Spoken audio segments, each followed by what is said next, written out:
Guys, இன்னைக்கு night நம்ம வீட்டில் என்ன ஸ்பெஷல் பார்த்தோம்னா, அதுக்கு முன்னாடி எல்லாத்துக்கும் ஒரு டவுட்டு. நான் வந்து பேசுறது என் வாய்ஸ் உங்களுக்கு கேட்கல, வேற வாய்ஸ் கேட்குது, ஒரிஜினல் வாய்ஸ் போடுங்கம்மா, வெவ்வேறு வாய்ஸாக கேட்குதுன்னு சொல்கிறீங்க.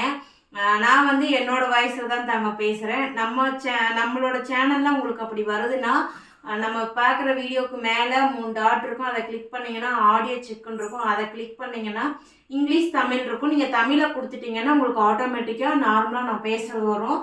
ஸோ நிறைய பேர் நான் ஒரிஜினல் வாய்ஸை கொடுங்க, ஒரிஜினல் வாய்ஸ் கொடுங்கன்னு சொல்கிறீங்க. நான் ஒரிஜினல் வாய்ஸில் தான் தரேன். யாரோட வாய்ஸை எடுத்து நான் டப்பிங் பண்ணல, ஆட்டோமேட்டிக்காக வந்து பேசுகிற மாதிரி வைக்கல.